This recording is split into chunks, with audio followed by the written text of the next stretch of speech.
उत्तराखंड में लगभग एक साल के बाद पंचायत चुनाव संपन्न हुए हैं। अब धीरे धीरे रिजल्ट सामने आ रहे हैं। अगर बात करें जिला पंचायत सदस्यों की तो 358 सीटों में से लगभग 355 के रिजल्ट सामने आ चुके हैं। हमारे साथ बात करने के लिए भारतीय जनता पार्टी से विधायक खजान दास जी, उनसे जानते हैं कि कितने सीटों पर उन्होंने चुनाव लड़ाया था और अभी कितने जीत चुके हैं। सर, 358 में से लगभग, जहाँ तक मेरी जानकारी में है, 322 पर आपने चुनाव लड़ा था और अभी कितनी आप जीत चुके हैं? देखिए, भारतीय जनता पार्टी ने अधिकृत प्रत्याशियों की जो सूची जारी की थी वो हमने 358 में से 322 की सूची जारी किया था और इसमें हम अधिकतर सीटें जीत चुके हैं।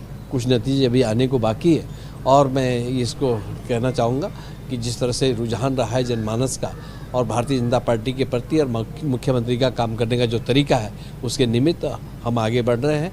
और जो जिला पंचायत के अध्यक्ष के चुनाव होंगे 12 जनपदों में होंगे, उसमें अधिकतर सीटें भारतीय जनता पार्टी के पास होगी। और ब्लॉक प्रमुख, जहाँ तक ब्लॉक प्रमुखों का चुनाव है, 89 ब्लॉक प्रमुखों में से अधिकतम सीटें यानी कि 70 से भी अधिक सीटें भारतीय जनता पार्टी की होगी। ये इसलिए मैं कह रहा हूँ कि भारतीय जनता पार्टी एक कार्यकर्ता आधारित पार्टी है और जो रुझान आ रहे हैं और कुछ ऐसे भी जीते हैं जो भारतीय जनता पार्टी को ही समर्थन करते थे किंतु उनका टिकट नहीं हो पाया, वो निर्दलीय चुनाव लड़े और वो जीत भी गए हैं।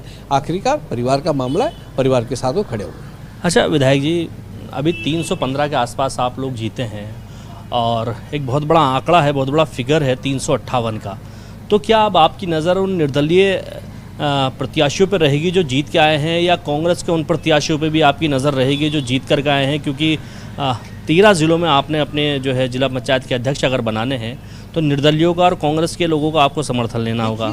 जब इस तरह का आंकड़ा सामने आता है तो जब हार जीत का सवाल पैदा होता है तो तब उसमें हर एक तरह के जो है बातचीत की जाती है, निर्दलीयों से भी बातचीत की जाती है और जो भारतीय जनता पार्टी के समर्थित जो लड़े हैं और जीते हैं उनसे भी बातचीत की जाएगी।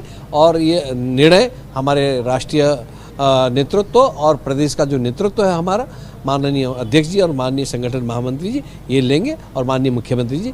मुझे लगता है कि जल्दी से जल्दी इस विषय में विचार करके और हम लोग इस चुनाव को भारी अंतर से हम जीतने वाले हैं। लेकिन अध्यक्ष जी, विधायक जी, आप एक बात तो मानेंगे ना, 322 आपने उम्मीदवार लड़ाए और मात्र 115-116 लोग ही आपके जीत के आ पाए, तो एक ये बड़ी विडंबना है कि मैंने कहा ना कि हमारे जो जिनको हम टिकट नहीं दे पाए और टिकट किसी और का हो गया और टिकट वाला हार गया और जो समर्थित प्रत्याशी भारतीय जनता पार्टी का जो नहीं जीत पाया और निर्दलीय जीत गया और वो भी भारतीय जनता पार्टी में अपनी आस्था व्यक्त करता है, तो उसके लिए गुरेज कुछ नहीं होगा। वो भारतीय जनता पार्टी का, उसको हम वेलकम करेंगे और उसको भारतीय जनता पार्टी के साथ वो रहेगा और इसलिए हमारा आंकड़ा बढ़ेगा।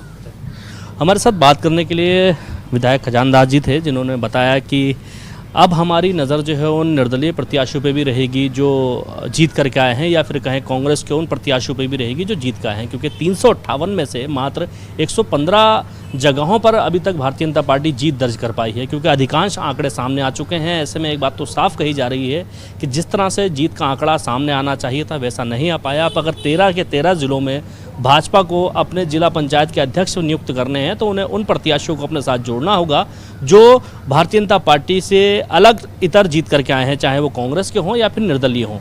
इसको लेकर के अभी से रस्साकसी शुरू हो गई है। फिलहाल इस वक्त हम मौजूद हैं भारतीय जनता पार्टी के प्रदेश कार्यालय में, जहां इस वक्त सुनसान देखने को मिल रही है।